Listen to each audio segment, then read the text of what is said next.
Hello, everyone. Welcome back to September.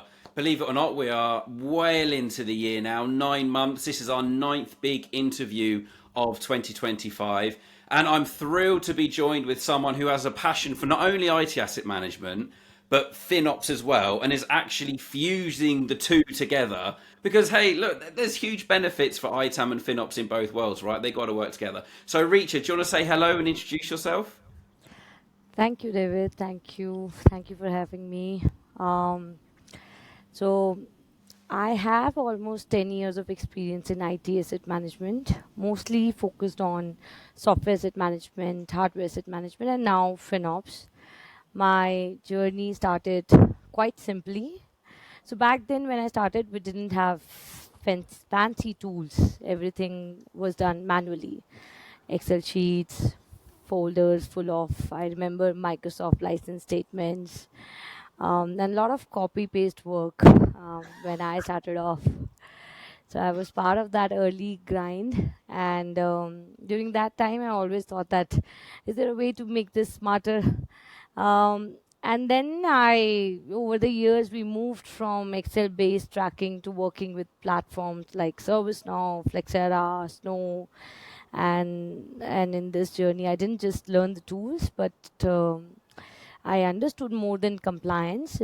I got to design how the processes should run within a CMDB, um, particularly for asset AMDB.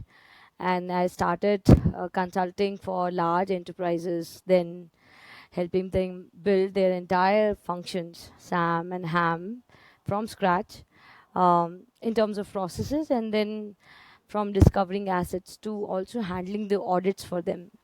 So I've been in thick of all, and I've now made a full R&D team in my organization where we built right KPI dashboards for the leadership team, because ITAM, and we're going to talk about it more. ITAM in general is more about how you put the analytics forward for your organization for different teams. Um, and now my focus has expanded because with cloud growing fast, I've naturally entered the FinOps space. And slowly I'm stitching both ITAM, what I've learned in ITAM and FinOps together. Yeah, so Nice. that's about, yeah. But Reach, if you don't mind me asking, so you started your career doing a lot of manual work in the most used ITAM tool ever, which is Excel, right? Everyone loves Excel, everyone uses it. Yeah. What originally kind of grabbed you into ITAM? What made you fall in love with the industry where you thought, I love this, I want to build my career on this? So when it was all Excel sheets with huge MLS reports, strangely enough, it was just the manual work um, that um that made me cringe it more. So I actually started automating it within the Excel itself. So under the VBAs and macros, how can we automate this analysis of what we use versus what we have? Um, I started in trenches, so we lookups, Excels, tracking hardware movement in spreadsheets. They were nothing but forgiving, and there was no glamour in this initially, just problems. But actually, later, that's what I started loving when I saw a live audit happening. So I saw how this particular our senior SAM consultant, he was handling the audit with some with a calm under the chaos that was there within the company. That's when I started moving towards consulting and how this whole asset management brings so much value for an organization. So every time I now clean a messy data set, I see a huge Excel sheet, I know that what value it brings in from a high level perspective for the organization. So it's I call this bringing order to chaos. Oh, nice, nice. Yeah, Wow. You actually fell in love with that process of getting into yeah. the data, using the Excels. I love that. And then how did you kind of grow into doing all the process work and stuff like that? So because softwares and hardwares are huge. Every day there's a change happening. People joining in, people are leaving. And it's a habit, so that you have to build within the organization for data cleaning. So you have the right CMDB. That's when I came into place into processes. If you have everything moving from the tool within the tool itself, from procurement to retirement, every solution from the tool, that's have you can have a right AMDB. You have discovered all the softwares, you have discovered all the hardwares, but to have the right processes in place, so that for a SAM consultant, the life is easier when they're cleaning up the data, and for the organization also, when they are moving every process and seeing every process managed by the tool itself.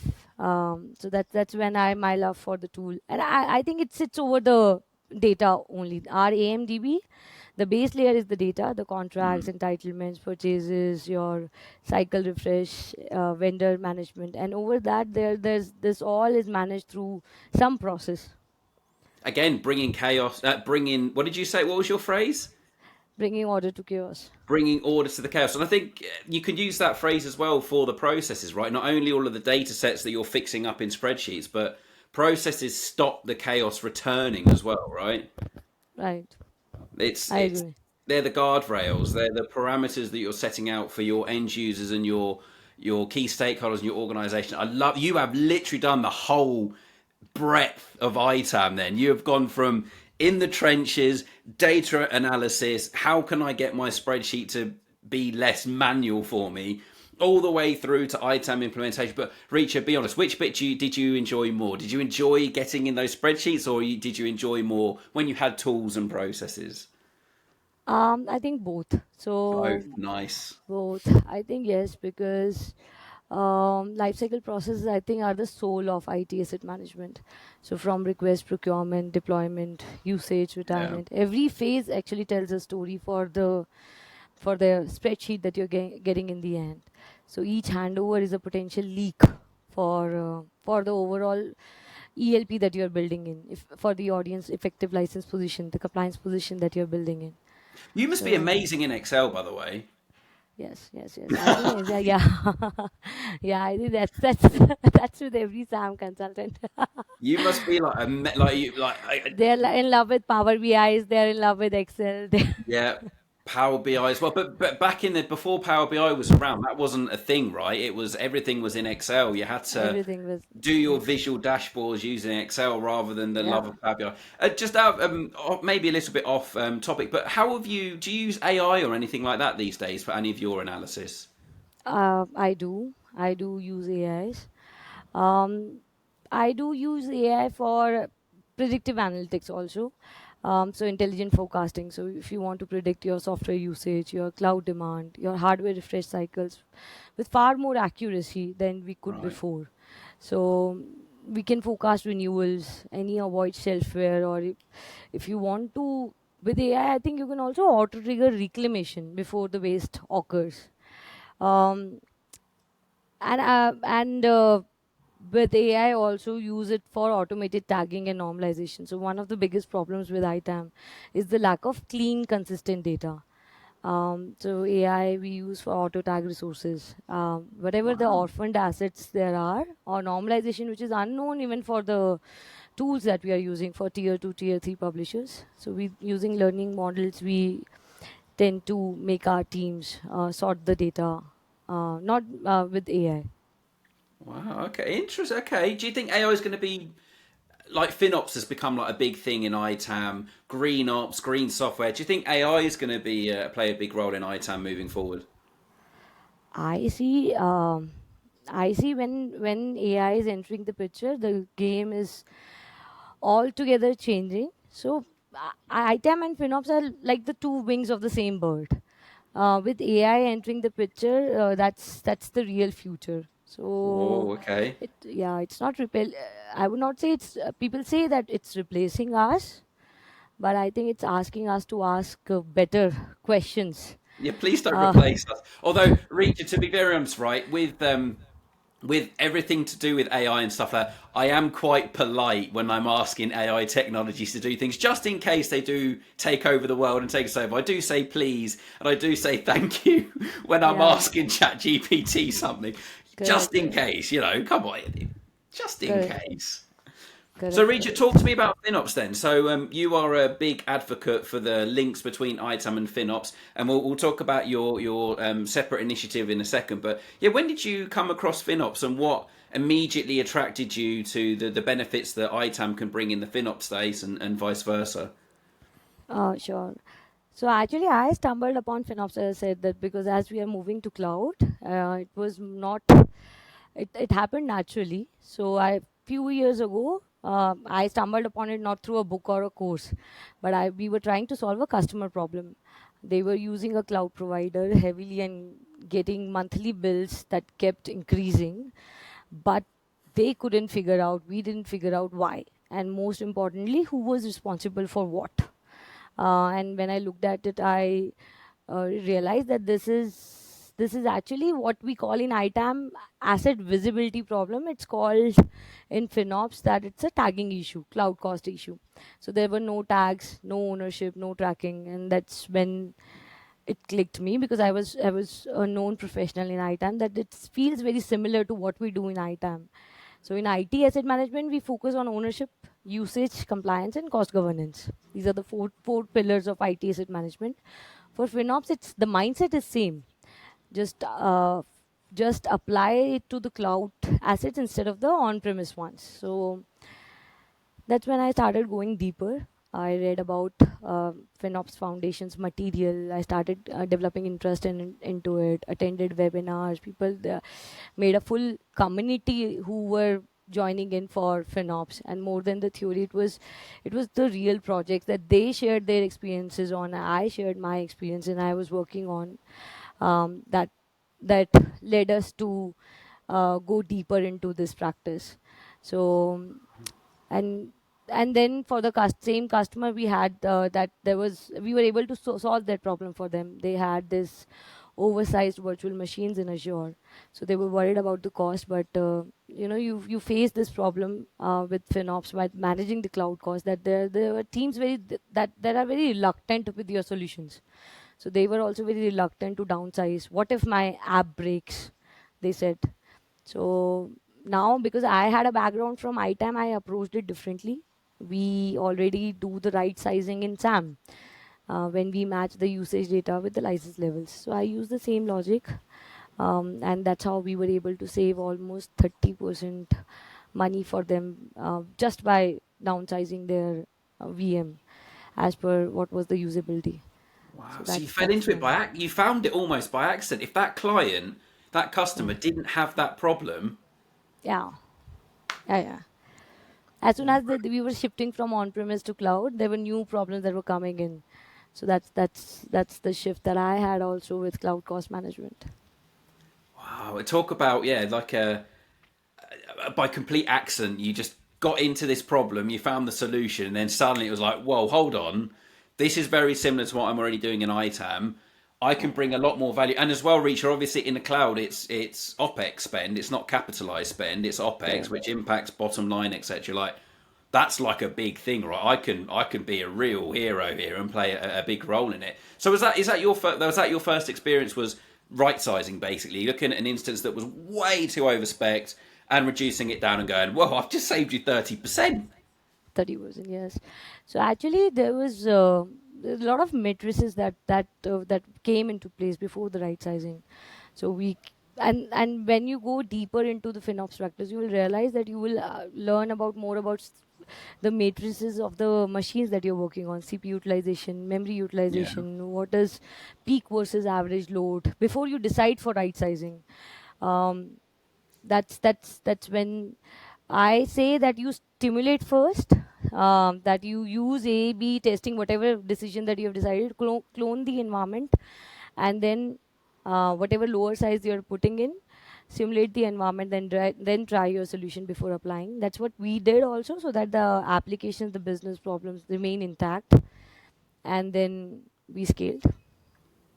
Nice. And what did you immediately get that kind of interest and passion for FinOps as well? Was it like a slow thing as you started researching it more through the FinOps Foundation webinars, or was it an immediate, oh wow, I really enjoy this. This is great. Yeah. Actually, I felt with FinOps, if someone will go deeper into it, if you are an IT asset management professional, you will feel that you are already doing some parts of it. Um, just it's a different name. So I've been in IT asset management for 10 years, and what's ITAM at heart? It's tracking and optimizing assets, Yeah. making sure that whatever we are using is in compliance with whatever we are buying. We are not overspending. So whether it's a laptop or a Microsoft license or a Oracle server, we have been doing was what we call as usage versus entitlements. Now, when I saw in cloud and I read the concepts, I realized that this is the same problem, just harder to see. So cloud assets, they spun up and down in minutes. They don't sit in a storeroom, or you don't get an invoice once a year. So traditional item, it's a little different, but I would say that it's part of the same home. Um, so you in terms of ITAM, the visibility is that you track hardware and software usage. With FinOps, you track cloud resource consumption in real time. With ITAM, our focus for cost optimization is that you reclaim anything which is unused, Yeah. and here you right size underused cloud instances so that you can stop the wastage. The more or less the process, the terminologies are different, but the mindset is same. For the life cycle for ITAM, we manage from procurement to disposal. Here also we manage provisioning of a server on cloud to decommissioning in cloud. So yes, when they both work together, we need both. So Yeah. ITAM gives actually the structure and process, whereas with FinOps you're working with the real time data. And also, Richard, something that still find with clients now are when I go in, right, one of the easiest, lowest hanging fruits from a FinOps standpoint is basically looking at exactly that consumption and realizing that you've had cloud engineers or developers just spinning up instances, using them once and then forgetting about it and not Right, right, turning it off. And as an ITAM thing, I'm going, well, that's not been used in about 4 months, yet you're paying this amount a month for it, which would be this amount a year for it. Let's turn that off. And the other really easy one that I go for is looking at when that usage is happening. So, like, for example, if I've got a UK or European specific company that's not global, but it's not being used between 7 p.m. and 6 a.m., right, let's turn it right. off. Correct, correct. These are the idle instances, yes, but they forget. It's so easy for us. It Yeah, seems so yeah, yeah, easy. yeah, yeah. And it's the low hanging fruit, topmost thing that we also suggest, that any dev, also the dev test environments, they left on overnight or over weekends when no one is working. So that has a huge impact. Anything which doesn't need to run 24/7, it should not. Yeah, 100%. I mean, ITAM people are normally called the software police, the hardware police. I think now we might also start being called the cloud police as well, because we're coming after them. We're like, no, you're not using it. But Richa, you referenced something there, something called tagging. Can you just Right. explain what tagging means from a FinOps standpoint? Sure. So tagging is basically defining the ownership for any cloud asset that you're owning. So for example, for traditional ITAM, we tag along with, for a particular entitlement, what is the usage. So we tag along our software, and we tag along with a device who's using that device. In One second. In traditional cloud itself, we should know, for your cloud bill, whenever there's a cloud bill which is happening, you should know that this is this particular bill, who's using what. So labeling your IT resources like servers, softwares, cloud instances for simple information, so that you can track, manage, and report on them easily. It's like putting sticky notes on your devices or files, so that you know who owns it, who's using it, which team it belongs to, and if it's billable or not. So common tags you can use is who's the owner, which Reach, I'm project. stealing that. I'm calling tagging in the cloud as sticky notes for your cloud environment. Just Yeah. imagine people just putting different coloured sticky notes on things to claim ownership. So that sounds super important, right? But if organizations aren't doing tagging in the cloud, like what does that just bring all the problems that you don't know who owns it, etc.? Yes, without the tagging, you wouldn't know. The cost tracking would become very hard. So any optimization that you're doing, it becomes a guesswork. So maybe your department does not even need that application and over that instance.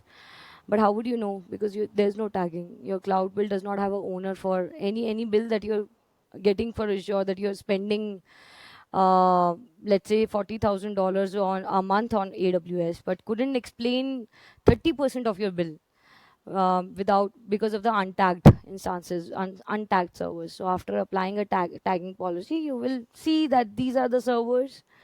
This is used by my dev test team. This is used by my IBM team. This is used by my Oracle team. These are the softwares which are running on it, and this is what they're using for POC. I will get this cleaned up. So you will have a view of who's using what.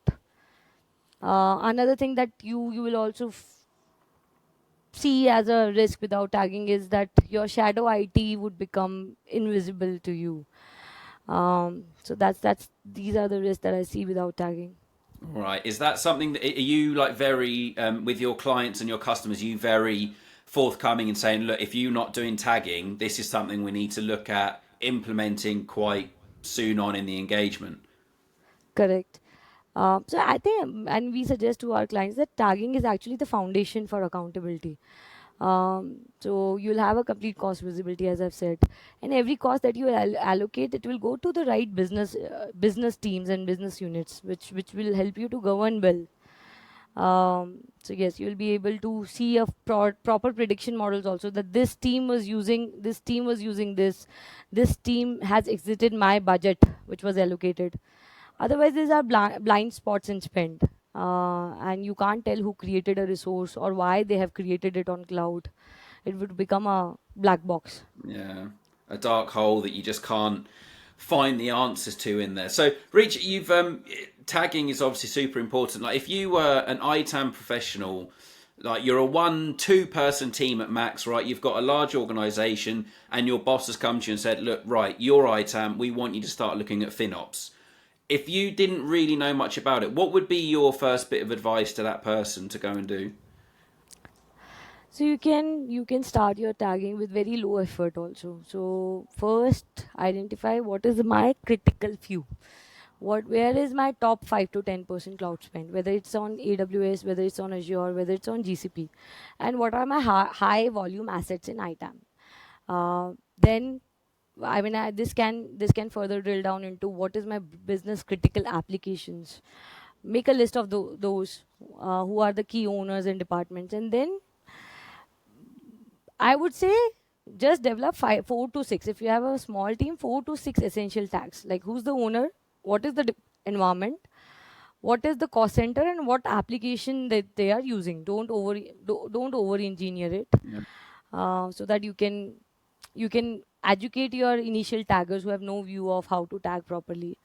And then you can just, once you have done all the tagging, you can just track and see the proper dashboards, build over dashboards over it, that so that you can give a goal that we want to move from this percentage to this percentage coverage, or we want to move from cost to this percentage to this percent.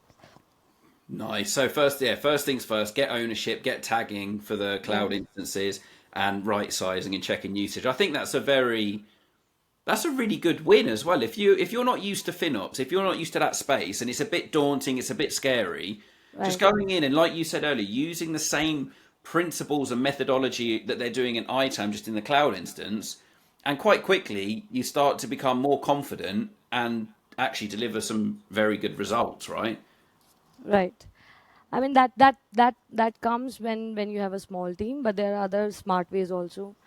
If you are building over it, so use your existing workflows. So instead of asking people to tag manually, you can have workflows that, whenever there is a new resource which is coming in, you can have a change request or Yeah. your procurement portals. Then through the workflows only, you will not have any untagged resources, right? Also, take out reports or do a reverse stacking. Yeah, pull cloud usage directly from your cloud portal or your CMDB and do reverse mapping or to teams or applications. This is a spreadsheet work, but yes, at least your teams would uh, get to do a bulk Yeah. tag. Yeah. And I think once you're a bit confident and comfortable and you've done the basics, you mentioned earlier about the education with the owners of the cloud instances that you have tagged towards, right?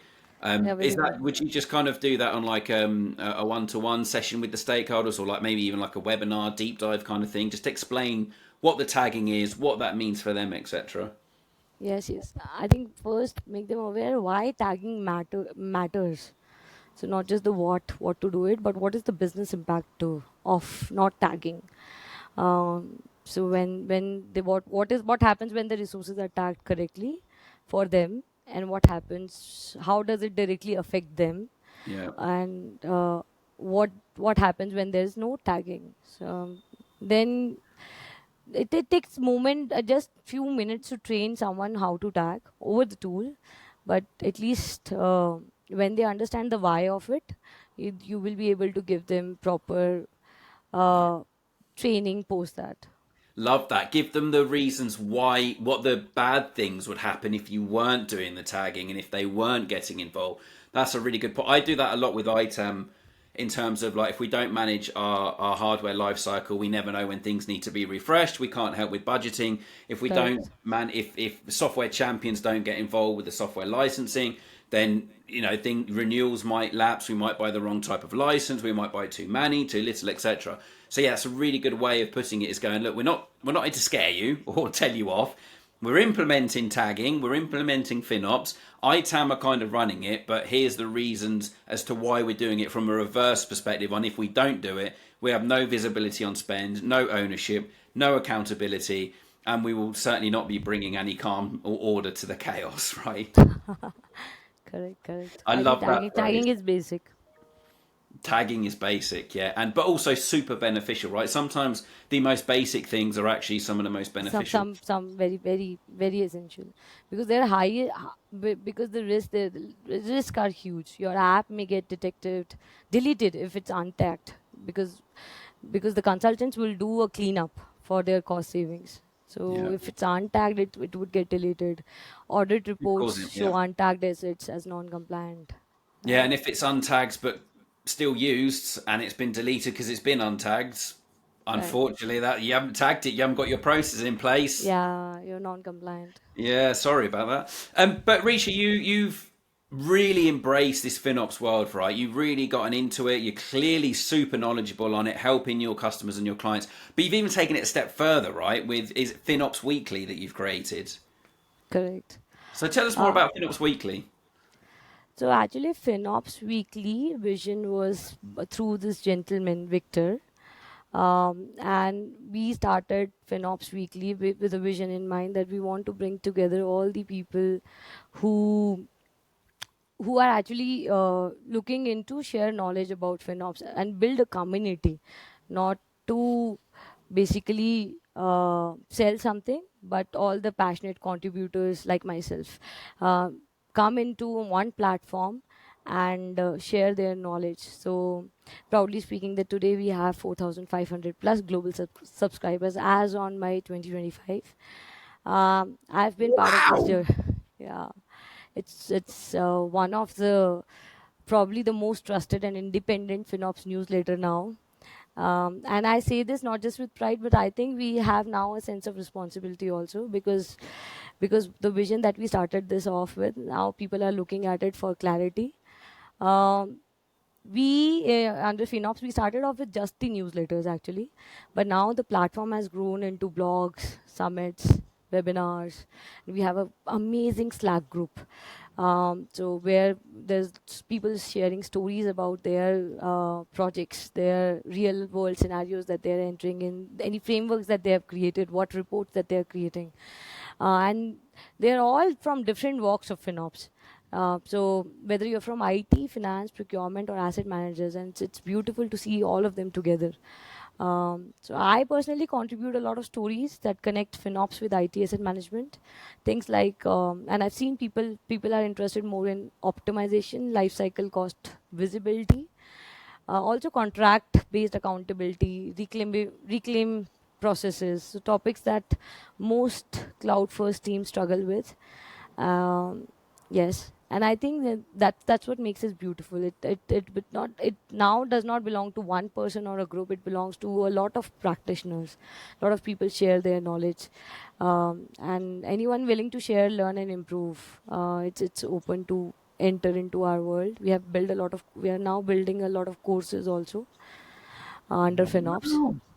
Yeah. Wow, very cool. So the whole breadth. It started off with a nice newsletter filled with information. It's grown into like webinars and events and stuff like that. What kind of webinars have you guys done recently? So we have done certain summits uh, with known personalities, where how FinOps has entered into the space of ITAM. How can you bridge the gap between ITAM and FinOps? What are Nice. the common real world FinOps challenges that you see, and common roundtables also, where people come and share their community learning.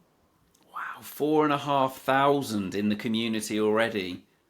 Yes. No pressure. That's a lot of people. Yes, yes, yes.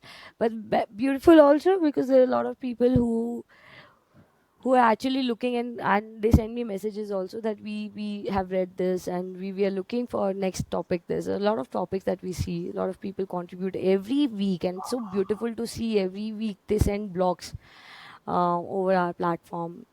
So that's the community is growing. Wow. And if someone wants to get involved, how do they get involved? So you can start and share your content with us, and if we'll share it with the community leaders, and if the content is approved, because there's the for to be eligible and right for, to be eligible to be entered into the FinOps space, we will get selected. So there's a process with the community leaders that come into place. We also want to understand where you started off. That's the series of questions we also ask, that how you started this journey, how passionate you are with this IT asset management and FinOps, so that we understand whether the person would be consistent with us. Yeah. Yeah.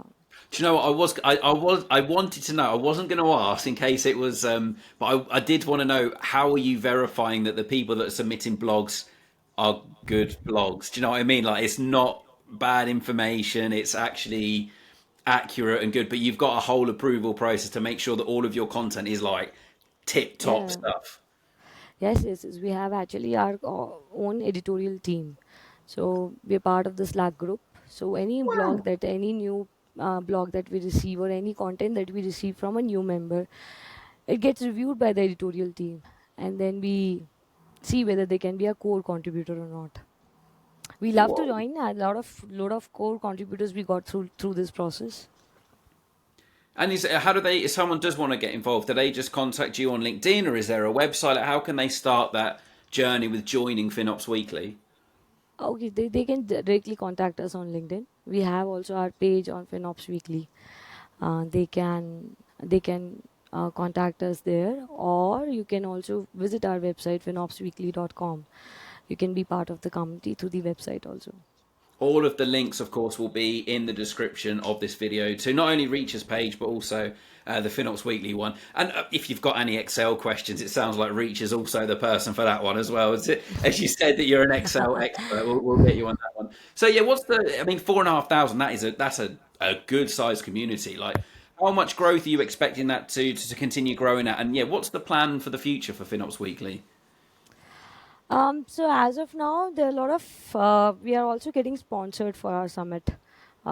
We have got some sponsors, and with future we wanted, there's a plan for this year that we wanted to build and bring in more people across the board who can do a roundtable conference. Um, and then we want to build in more courses as well on the website. So as of now, if you have seen the website, and I request everyone to go through it, the courses are divided into where do you belong to, whether you are part of the procurement team, whether you are IT asset management, or whether you are a CXO level person. The courses differ for each, but so that you can deepen your community experience. So we want to build in more courses there. We want to also bring in more people from the community who can be anchor for FinOps standardization. So, like you've seen State of FinOps 2025 survey. So we want to also through our surveys reflect the trends from global data and frameworks, and how can we have more adoption into the cloud space. Then again, the focus is how we can expand our reach. As of now, we are getting sponsors, but the newsletter is trusted by companies like AWS, Microsoft, Accenture, Capgemini, and beyond. But we want to also expand this, have some reach to global level, like FinOps Foundation. Not comparing, but we want to increase our reach. And I see moving forward this evolving as an integrated knowledge hub as well, that we have as community members. We were also discussing that this would be a learning, this can be turned into more into a learning platform offering on demand courses like fintech or tagging or governance, where you'll have a curated playlist of all the webinars, podcasts, and on demand courses. Yes, so that's what Nice. we want to improve this knowledge hub. uh, that's the goal for this year. Excellent. And like you said before, you don't have to be a FinOps practitioner or anything. Like you can be in ITAM but doing FinOps. You can be in procurement but doing FinOps. Yeah, it's not exclusive just to FinOps people, right? of course, and you can be a leader also in the space who's directly being impacted by the cloud costs rise in your organization. So how you can manage it better. That also we have people like that also in the community. Nice. And where do you see FinOps and ITAM going? That awkward question in a relationship is, where is this going? Where do you see ITAM and FinOps continuing to grow together? Do you think they're going to merge at some point? Is it just going to be ITAM supporting FinOps and vice versa? Yeah, what do you think the future looks like? So I think we are witnessing a convergence. So ITAM was, as I've mentioned, that traditionally was about visibility and cost control, moreover, across both software and hardware. FinOps is more sort of in cloud spend, but today I feel that the line is blurring, and that's a good thing. They're merging. That's a good thing because we are moving from visibility, because we were just focused on visibility. Now we are moving to accountability across the full organization. Like who owns what? You're responsible for your own budget, from procurement to renewal. Now we are moving to runtime cloud usage for every department. I see that the governance model will also change now because of FinOps, because will we used to have like just a check that I want to just I want to have a check today. What is my compliance reports? Now it would be more operationalized. Like what is my tracking strategy? What is my optimization policy? What is my license compliance? What is my forecasting for cloud? Because it is every day there's the forecasting would be different. Um, yes, so I feel that these would merge. The evolution would define, we would demand new skills, new tooling, and a cultural shift across the organization. Uh, Being an item professional, if you are from this space, you're perfectly placed to lead it because you understand a lot of concepts like ownership, compliance, and cost. Just add speed and scale to it, because with FinOps, you'll see those terminologies more. That was almost like a motivational speech at the end. It was like, yeah, if you're an ITAM, you can do it. Believe in yourself. You've got this. Right, Richa, I've got two final questions for you. I've not prepared you for these ones because I wanted a raw, a good answer straight from them. So first things first, get in a time machine, okay? I want you to travel, let's say 20 years into the future, okay? Okay. What does ITAM and FinOps look like in 20 years' time? Hmm.